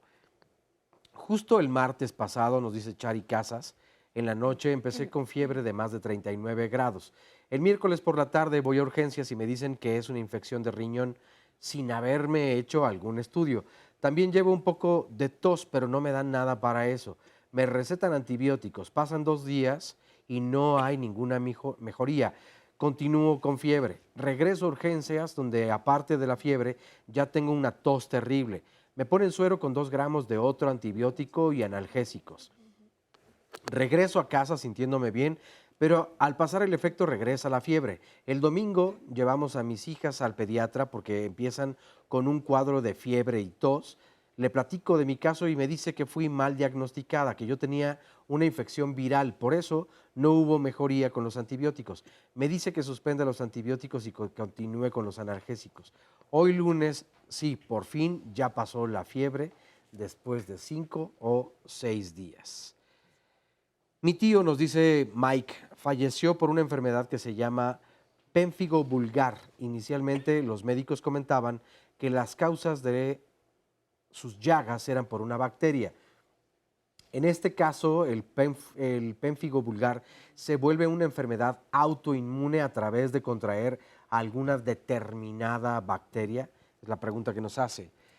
Un anónimo nos dice o nos pregunta, ¿existe una pena legal a quien venda antibióticos sin receta médica?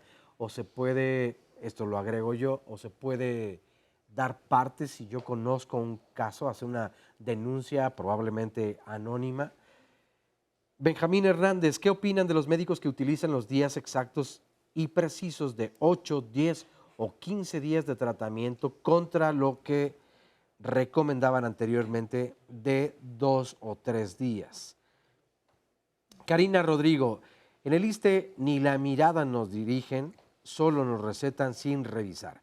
¿Cómo podemos entonces confiar en los medicamentos que nos recetan cuando muchas veces el tiempo de consulta pues máximo es de 5 minutos?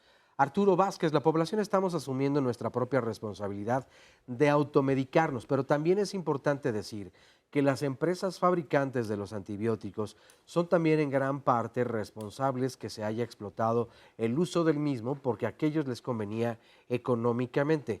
Y por otro lado, hay un montón de comerciales en la televisión, en los médicos masivos de comunicación, donde se recomiendan muchos medicamentos que se pueden adquirir sin receta médica.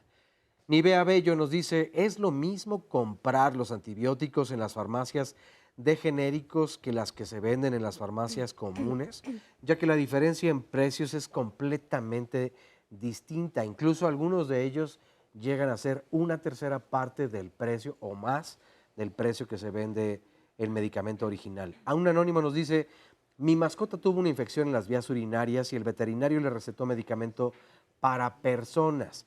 ¿Qué opinan los especialistas acerca de eso? ¿Es válido o puede provocar alguna consecuencia?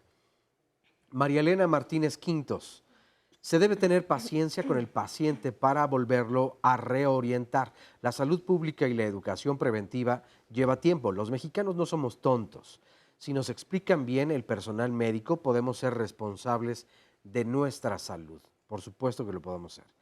Un anónimo nos pregunta, ¿existe una edad límite para tomar antibióticos? Y yo agregaría, ¿o existe una edad mínima? Es decir, a las bebés y los bebés se les puede medicamentar también con antibióticos. ¿Es a partir de qué edad? Y por otro lado también nos dice Pato, uy, justo se acaba de mover, a ver si lo encuentro pronto. No, esto es lo que pasa cuando... Aquí está, no es. Bueno, ahora, más adelante lo voy a encontrar. Aquí está, mi hija de bebé tuvo reflujo y rinitis. La medicaban mucho, desarrolló hipotiroidismo y celiaquía a sus 6 años. Tiene daño o dañada, supongo, la microbiota intestinal. Hablen de cómo tener una buena microbiota y cómo restaurarla. Yo ya no confío en la medicina, esa es la verdad. ¿Qué me pueden decir con respecto? John nos dice, en la televisión anuncian un medicamento milagroso que cura absolutamente todo. Pon el nombre, no lo voy a mencionar porque no podemos mencionar las marcas, pero no solamente hay uno. Hay varios medicamentos que anuncian que lo alivian exactamente todo. ¿Qué opinan los especialistas de este tipo de medicamentos y qué efectos secundarios pueden tener o podemos tener las personas si se toman indiscriminadamente para cualquier padecimiento? Hay muchas más preguntas, pero bueno, hasta el momento con estas nos quedamos porque todavía falta un bloque más. Ok. Doctora, regresemos no vamos a contestar las preguntas en el siguiente bloque, pero ustedes siendo especialistas en esto, ¿cómo están viendo la situación intrahospitalaria con la resistencia bacteriana? Nosotros estamos hablando ahorita de población general, pero es muy diferente a los pacientes que están hospitalizados. ¿Qué pasa con ellos? Este es un tema bien importante porque también constituye utilizar bombas para lo que decíamos, ¿no? Infecciones a veces no tan graves. Las infecciones dentro de los hospitales o asociadas a la atención están siendo cada vez más resistentes, lo cual obliga a utilizar antibióticos cada vez más potentes, digamos, con estos pacientes. Pero el problema no es solamente dar un antibiótico y que ataque a la bacteria. Lo que está pasando en los hospitales es que el costo de una infección dentro de la atención es enorme. ¿Para quién? Para el sistema de salud y para el paciente. Tenemos los costos directos del día cama, el tratamiento, el antibiótico, los medicamentos, los estudios de laboratorio, pero tenemos también estos costos hacia la gente, es decir, yo voy a que me curen de algo o a tratarme de algo y me dicen, ¿qué crees? Ahora tienes una infección adquirida aquí en el hospital y entonces te tienes que quedar 7 días más y te vamos a poner antibiótico por la vena y pues aguántate y vamos a lavar tu herida, por ejemplo, ¿no? Te va a doler y pues a ver quién te cuida a los niños otros tantos días afuera, ¿verdad? Y además hay que pagar todos esos días. Entonces, las infecciones asociadas a la atención son un grave problema dentro de la atención. ¿Las infecciones adquiridas dentro de los hospitales son más peligrosas que las adquiridas en la comunidad? Mucho más. Sí. Mucho más. ¿Por qué? Mucho más, porque el paciente se queda más tiempo hospitalizado y con el tiempo de hospitalización incrementa el riesgo de mortalidad. Hay casos de pacientes que llegaron a un hospital por algo que no era infeccioso y no salen del hospital porque incrementa la morbilidad, se mueren. Morbilidad quiere decir que adquieran algo extra. Algo más. Y la mortalidad, fallecen.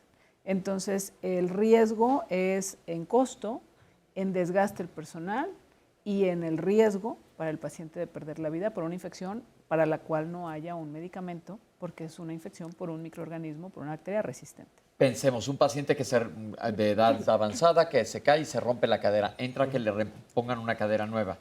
Que ese paciente, si se complica, va a adquirir una neumonía y eso es a lo que se refieren exactamente. Exactamente, una neumonía que puede ser por un microorganismo resistente, que inicia con un esquema de antibióticos, que no responde al esquema de antibióticos, entonces requiere una siguiente dosis o siguiente esquema de antibióticos, tiene que estar intubado, entró por un problema de cadera, llega a la terapia intensiva, tiene que ser multiinvadido porque además le puede dar una sepsis, una neumonía grave. ¿Qué y es entonces sepsis, doctora? Es una infección sistémica, es una infección que se causa, o es una condición clínica que se causa porque las bacterias entran al torrente sanguíneo Y y andan por entonces todos lados. descomponen todo en el organismo. Ok. Iba a De hecho, comentar. hay muchas secuelas también por estas infecciones de la atención, ¿no? Por ejemplo, las infecciones de vías urinarias que terminan en infecciones de riñón, puede ser que hospitalizado tengan una sonda urinaria, que se contamine, se infectan, pueden terminar perdiendo un riñón, ¿no? O una extremidad, en fin, mucha discapacidad incluso secundaria a infecciones durante la atención. ¿Qué hay de pacientes, por ejemplo, mujeres que tienen infecciones de vías urinarias de repeticiones, de decir, a cada rato se les están infectando las vías urinarias y manejan antibióticos de manera profiláctica, que no hemos utilizado esa palabra a lo largo del programa? ¿Qué quiere decir esto y qué implicaciones hay? Mira, ese es todo un tema, o sea, infección de vías urinarias en sí, hay que puntualizar algunas cosas, porque hay pacientes que, por ejemplo, se toman un cultivo de orina como chequeo general y dicen, ay, me creció Escherichia coli, que es la bacteria más común en 90% de las veces, es lo que va a crecer, ¿no? Ahora, aquí es importante hacer el diagnóstico de infección de vías urinarias y otra cosa es bacteriuria asintomática. ¿Qué significa eso? Que haces pipí con bacterias, pero no te está dando problema. Es correcto. No tiene síntomas, ¿no? Entonces, ahí hay que hacer la diferencia. Si es bacteriuria asintomática, si no tienes síntomas, no requieres antibiótico. Aunque te hayan tomado un cultivo y te digan, aquí hay Escherichia coli. Si tienes infección de vías urinarias, tienes síntomas, te arde para hacer pipí, tienes que pujar, esos síntomas, ahí sí.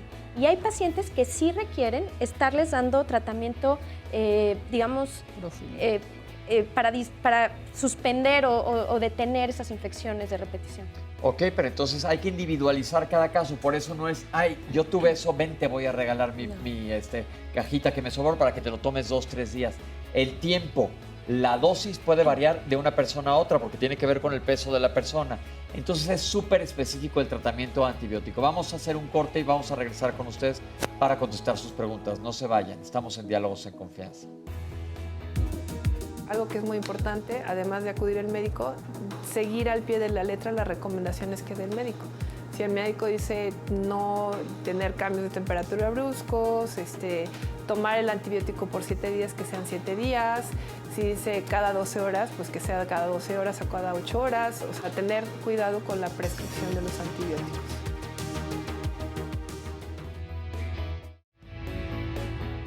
Las infecciones pueden ser por muchos microorganismos, pueden ser por virus, por bacterias, por hongos, por parásitos, y hacer esta determinación solamente la puede hacer un especialista. Los antibióticos pueden ser de diferentes tipos, antibacterianos, antivirales, antiparasitarios. Lo que es más común que se le llame antibióticos son a los antibacterianos, los que van a actuar sobre las bacterias. Más del 60% de las infecciones respiratorias, que son las más frecuentes, son causadas por virus. Y entonces el microorganismo no tiene por qué ser tratado con antibióticos. El antibiótico actúa contra la bacteria, pero no solamente actúa contra las bacterias malas o las que nos ocasionan enfermedad, actúa también contra las bacterias buenas, la biota, la microbiota, esta flora conocida como la que nos protege. La razón de ser de una resistencia bacteriana está en las características propias del microorganismo, en lo que es su evolución natural, es decir, en eso que se llama genes. Ahí está. Y una bacteria por especie puede ser sensible a un antibiótico y de pronto, a través del tiempo, modificar esos genes y de pronto se produce una proteína que ya impide el efecto de esos antibióticos. Eso es cuando se hace resistente. Hay una infinidad de bacterias y de familias que son el apellido que tenemos que darle además a las infecciones para poder definir qué antibiótico, como decía la doctora, nos sirve de acuerdo a lo que tenemos que atacar en la bacteria, si es la pared, si es el gen, si es alguna enzima específica. Cada antibiótico tiene efectivamente su sitio de acción, digamos, sobre la bacteria. En el 2050 es más probable que te mueras por una bacteria resistente a que te mueras por cáncer. A ese nivel estamos. Lo que se ha visto es que el uso inadecuado de los antibióticos lo que está haciendo es acelerar este proceso de resistencia en las bacterias y las infecciones se vuelven más frecuentes y más difíciles de tratar. Nosotros tenemos alguna enfermedad o sabemos que alguien está enfermo, pues evitar el contacto estrecho con esa persona. Si tengo yo algún problema que sea infectocontagioso, pues de estar alrededor de la gente o donde hay una gran cantidad de gente, pues entonces empiezo yo a contagiar a las demás personas. Entonces esa es la otra forma también de poder evitar el contagio, ¿no?, con las demás personas.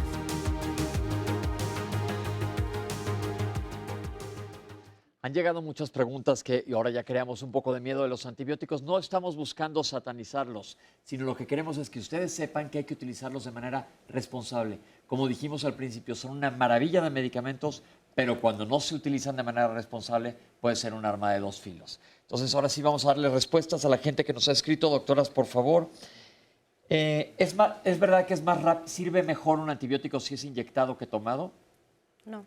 Ok, pero no, esa es una falacia, que la gente cree que si es una inyección te va a ayudar mucho más. Sí. No, y duele que te inyectan, entonces no tiene caso. Sobre todo los niños. Hubo una persona que habló muy al principio del programa y dijo que ella tuvo una luxación de cadera y está tomando antiinflamatorios no esteroideos, que si esto tiene que ver. No, lo que estás tomando no son antibióticos, lo que tienes que cuidar es tu tubo digestivo y tus riñones, porque lo que estás tomando puede tener efectos colaterales a este nivel. Alguien que nos dijo, como profesores de salud, ¿qué podemos hacer para concientizar? Ya nos lo contestó la doctora, los médicos estar más al día y como paciente tener una buena relación médico-paciente para resolver. ¿Sirvió en México lo de solo se venden con receta médica? Sí.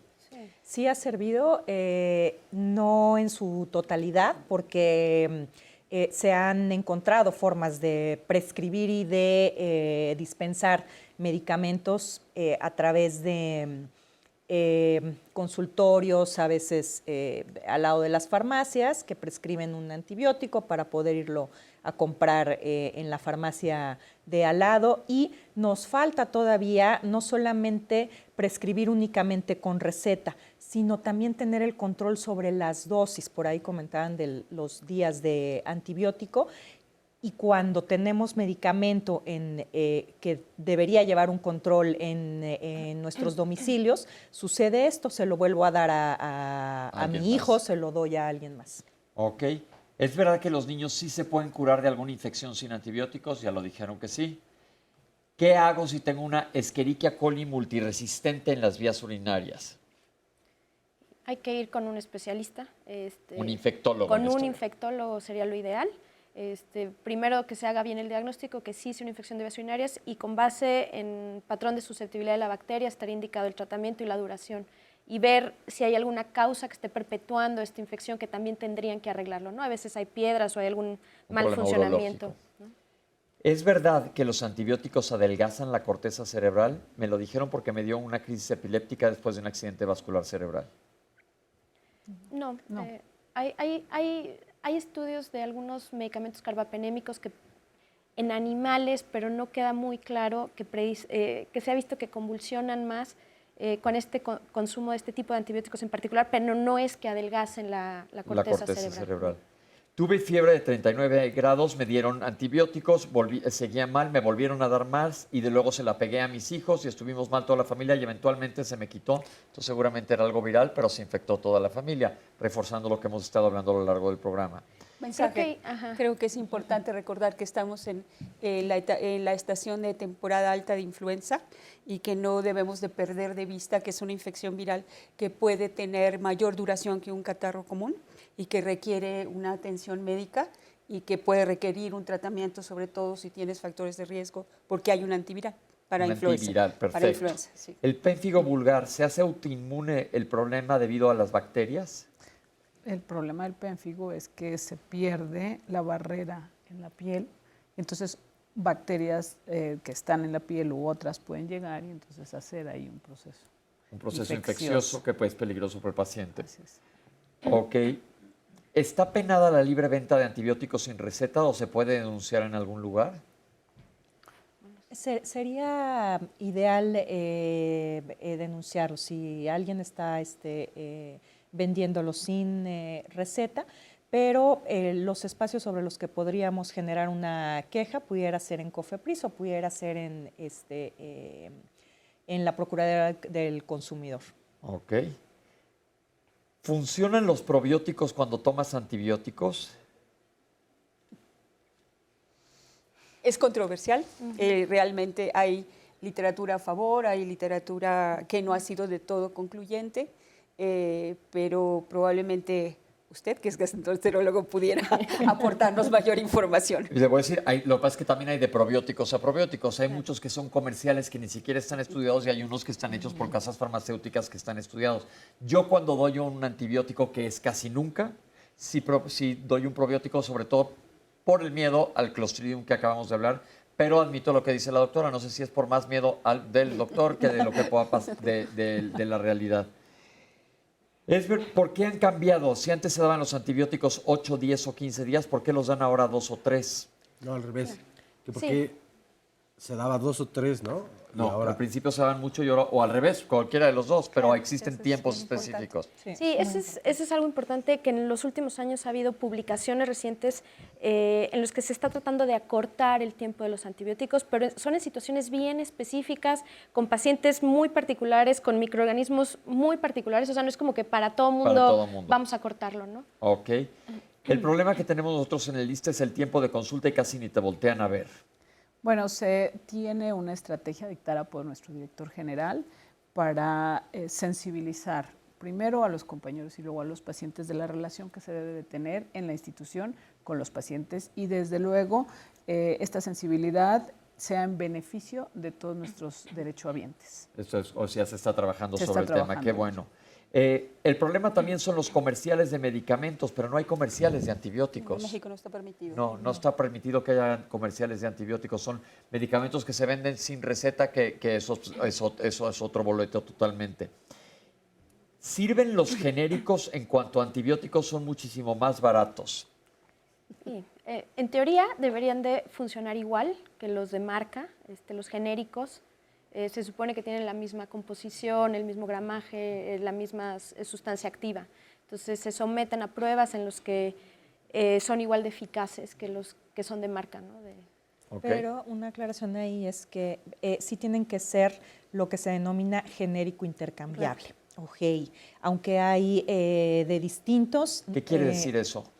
Esto quiere decir que no es lo mismo un medicamento que podemos llamar similar o que podemos llamar igual o parecido o algo a genérico intercambiable. Que la sal sea la misma. Que la sal sea la misma. La fórmula sea idéntica. Exactamente, y que esté definido como genérico intercambiable, sí lo podemos utilizar, son patentes liberadas.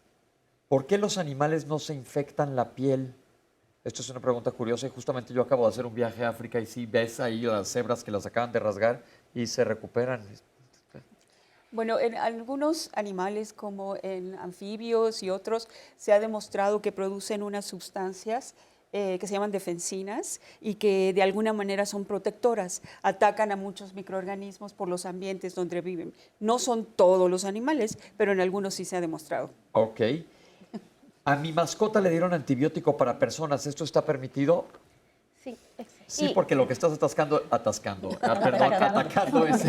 es el microorganismo. Sí. Creo que algo importante que mencionaban hace rato, el 70% del uso de los antibióticos en animales, es en animales, y dentro de los animales muchas veces lo usan no porque los animales estén enfermos, sino porque quieren hacerlos crecer o prevenir infecciones. Sí. Pero el problema es que esos antibióticos que usan en los animales, muchos son los que también usamos en humanos. Por eso el problema, somos un problema global, ¿no? Ok, pero si tu veterinario te da para tu perrito un antibiótico que ha tomado, a lo mejor tú no te apures. Claro. Ahora, del otro lado, si hay un antibiótico para un caballo, no te lo vayas a tomar. No, de veras, porque eso sí puede, aunque sea la misma, la dosis es diferentísima, entonces tener muchísimo cuidado. ¿Existe edad límite o edad mínima para tomar antibióticos?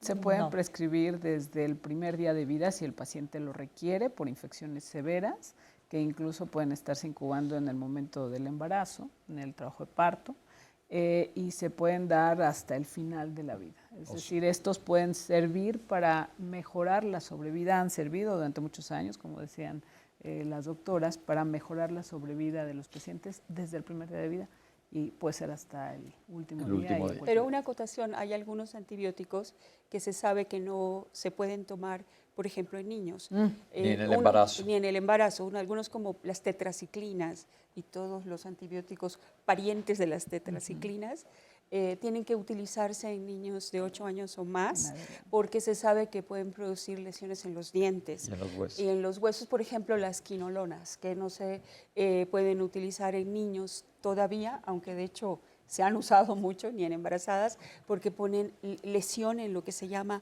cartílago del crecimiento, que es donde los huesitos están creciendo todavía en los niños y que se pudieran lesionar. Aunque esos datos son también de estudios en animales, todavía no han sido Pero aprobados. no hay que arriesgarse, por eso siempre individualizar los datos. Tuve un hijo que tuvo enfermedad por reflujo gastroesofágico, luego tuvo rinitis, luego es hipotiroidea y tiene enfermedad celíaca. Que ya no cree en la medicina. Yo la recomendación que digo es, el reflujo no tiene nada que ver con los antibióticos, la rinitis, el hipotiroidismo y la enfermedad celíaca pueden tener una base autoinmune. Entonces mi recomendación, yo sé que ya no crees en la medicina, sería checarlo con un inmunólogo o un reumatólogo porque puede que haya algo de base que no hayan descubierto. ¿Cómo mantener una microbiota sana? Alimentación adecuada. Exacto. Diagnósticos apropiados para saber qué medicamentos requiere tomar un paciente. No al abuso de los antibióticos, uso racional de antibióticos, prevención, vacunación, consumo de agua adecuada, en fin, todo un estilo de vida saludable. Exactamente, eso te va a mantener a las bacterias que viven dentro de ti de una manera saludable. Y había una pregunta que decían, hay anuncios en la televisión que hay medicamentos que curan absolutamente todo, ¿es verdad? No. Desconfíen del que dice Desconfíen que de cura la todo. panacea, que panacea quiere decir aquel medicamento que cura absolutamente todos los males. Antes de que le dé la palabra a Oscar, por si hay más preguntas, quiero aprovechar el momento porque se ha hablado mucho del coronavirus, no hemos hablado de virus ahorita, pero hay mucho pánico. Si nos pudieran dar algún comentario qué está pasando en México y en el mundo con este virus. Bueno, creo que de lo importante que hay que saber, bueno, ahorita se sabe bien, salió de China, están habiendo casos detectados en otros países, en México hasta me quedé hoy en la mañana, no ha habido casos confirmados, se han descartado, pero creo que de las cosas más importantes ahorita se está conjuntando que estamos en época de influenza. Entonces, aplican las medidas de higiene y de cuidado para los virus en general. Lavarse las manos, cuando tosas hay que cubrirse con el codo, no estar saludando a todo el mundo de beso ahorita. Si estás enfermo, tratar de no salir de tu casa o tratar de evitar el contacto con la gente. Y obviamente, pues si vienes de China y tienes estos síntomas, hay que acudir a un médico con el especialista. Que a propósito acerca del estornudo, existía el otro día un debate en cómo se debe estornudar. Estornudar aquí, porque muchas personas dejamos libre de pronto la boca y entonces es como, sí te estás tapando, pero estás estornudando finalmente hacia abajo, hacia el suelo. ¿Eso es lo ideal o estornudar al codo? Al codo. La parte opuesta del codo. ¿No? El chiste es que no te estornudes con las manos, porque luego te toses o estornudas y luego vas y saludas al de al lado y entonces le pasas tus virus, ¿no? Entonces la idea es que con esto evites que tú estés propagando el virus. Y que no estornudes. Claro. Y lavarse las manos. El virus va en las secreciones de la boca y de la nariz, entonces es lo que se queda en las superficies, que si no tienen adecuada limpieza, bueno, pues puede sobrevivir algunas horas y contagiarse cuando las tocamos, nos tocamos la cara, nos sonamos la nariz, etc. Otro comentario en cuanto al coronavirus es que dicen que si no tienes un viaje si tienes un viaje a China que no es totalmente necesario, por lo pronto se procuren pues no ir a un lugar en donde hay un poco probablemente infeccioso del cual no se sabe mucho y puede dar un problema grande a futuro. Sí. Que otra duda también era si recibes paquetería de allá, ¿puede también de una forma venir el virus? Bueno, en algunos virus se sabe que pueden vivir o estar por algunas horas, como es influenza, en superficies inertes, como los pasamanos o los picaportes de las puertas, etcétera. No sabemos de este virus. Todavía estamos en las etapas iniciales de la epidemia y falta mucho por conocer. Pero es poco probable que perdure tanto en un viaje de paquetería para vivir a través de todo este tiempo. Sí. Lo que es importante es que no creamos que como no viajé a China, no puedo contagiarme claro. de alguien que vino en el avión, Claro. que a lo mejor estuvo con una persona, que hizo escala, o que estuvo con otra persona. Ya la movilidad que tenemos es lo que hace que las infecciones se estén propagando de tal manera y que por eso tengamos que poner cercos epidemiológicos en todos los países. Es lo que se llama una enfermedad emergente, es un nuevo virus, todos somos susceptibles a él porque no tenemos memoria a este virus, es nuevecito para nosotros. Si llegara, la probabilidad de infectarnos existe, pero no hay que alarmarnos, hay que estar prevenidos y creo que ahora las autoridades están haciendo todos los procesos para prepararnos en caso de que esto llegara a nuestro país. A nuestro país, que esperemos que no llegue. Óscar, ¿hay más preguntas que nos puedan contestar las doctoras? Pato nos dice, ojalá hablen del daño a la microbiota que causan los antibióticos y cómo restaurarla. Todo lo que comemos tiene antibióticos, el pollo, las carnes, etcétera. Estamos afectando nuestra microbiota intestinal. Pues ya lo acabamos de decir. Si te perdiste el segmento, te recomendamos que se va a subir esto a redes sociales para que puedan repetir el programa. Patricia García Cano nos dice, ¿el síndrome de Steven Johnson se da por automedicarse antibióticos? Es una reacción adversa seria por el uso de algunos antibióticos. No hay forma de saber a quién le va a pasar o no. Steven Johnson generalmente se da cuenta cuando afecta mucosas, eso es lo característico, o sea, úlceras en la boca, genitales, región anal, y bueno, puede afectar también piel, pero es una reacción adversa seria que generalmente los pacientes acaban hospitalizados por esto. Ese es otro motivo por el cual, si no requieres el antibiótico, mejor no lo uses. O sea, si lo necesitas, sí, pero... María nos dice, hace una semana mi hijo enfermó de gripe, eso lo dijo el doctor, y le mandó Ambroxol para la tos, pero mi hijo siguió empeorando. Regresé a consulta y le recetaron un antibiótico porque tenía bronquitis. Continuó empeorando. Decidí cambiar de médico y resultó que tiene un nódulo en el pulmón derecho y ahora lo están nebulizando. ¿Qué hay de los doctores que aparentemente saben todo pero que no mandan a hacer estudios ni le creen a los pacientes de los síntomas fuertes que uno tiene? Solamente recetan lo de siempre. ¿Con quién hay que acudir para denunciar este tipo de casos? Esto es importante. Todas las enfermedades y las infecciones tienen una evolución natural. Entonces, las infecciones, la mayor parte son virales, como dijimos, hablando de las respiratorias, y tienen esta evolución natural, pero pueden complicarse. Lo que se hace con los medicamentos es justamente tratar los síntomas, ayudar a que las infecciones no se compliquen.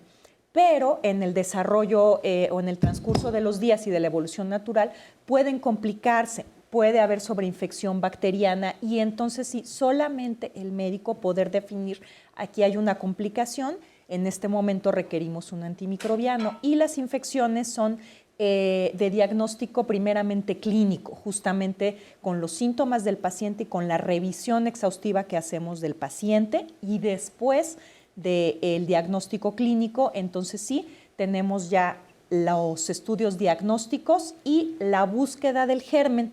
Son 3 factores que tomamos en cuenta para hacer diagnóstico de una infección. Okay. Esta otra de Rania Kalima nos dice, yo me automediqué y por poco me muero. Nunca supe qué fue lo que me pasó. El doctor literalmente me dijo envenenamiento de sangre. Fue una inyección que le sobró a mi cuñada y literalmente morí en el consultorio. Unos minutos o segundos después volví. Tardé años en recuperar mi peso y desde entonces padezco de dolores súper fuertes en las articulaciones musculares y cada cierto tiempo como si mi cuerpo reconociera. Siempre es por la misma fecha, agregando que me picó años después el mosquito del dengue. He llegado a pensar que tengo fibromialgia por los síntomas de mi cuerpo, pero todo esto puede pasar. Rubí Esmeralda, espero que pasen mi comentario al aire. Algo también importante que deben informar acerca de las alergias a ciertos antibióticos. Por ejemplo, este fin de semana me llegó un paciente con reacción alérgica a la amoxicilina. El paciente sabía que era alérgico a la penicilina, pero no sabía que la amoxicilina era un derivado de la penicilina. La intoxicación fue porque se le hizo fácil comprar la amoxicilina en la farmacia para su dolor de garganta, la cual le vendieron sin receta médica. Ahí salió peor el caldo que las albóndigas, pero eso es muy importante. Si pueden comentar, ya dijeron, los antibióticos, hay familias de antibióticos. Y dosis además, porque para cada paciente un antibiótico es individualizado, lo que decían, si hay una alergia, entonces tenemos que prescribir determinados medicamentos, pero a lo mejor además tengo un problema renal o tengo un problema hepático, tengo un problema gástrico, entonces los médicos buscamos el mejor medicamento. Si no, podemos estar dañando al riñón, al hígado, porque ahí se metaboliza. Para los niños, por ejemplo, es muy importante porque es por peso y muchas otras características. Entonces, muchísimo cuidado. Conclusión, son excelentes medicamentos, pero procura que te los receten, que los tomes la dosis adecuada, el tiempo adecuado. Hay especialistas. Cuidarnos y se nos acabó el programa. Oscar, mil gracias. Y gracias a todas las personas que se comunicaron y compartieron sus testimonios. A toda la gente que estuvo aquí en el público con nosotros, espero que les haya quedado claro, y a todos ustedes en casa igual, y sobre todo a nuestras especialistas, muchísimas gracias. Creo que es un tema de interés general, como arranqué diciendo cuando abrimos el programa, no es una enfermedad específica, sino es algo a lo que estamos todos expuestos. Muchísimas gracias por estar aquí con nosotros. Y bueno, esto fue Diálogos en Confianza y nos vemos con ustedes aquí la próxima semana. Mil gracias.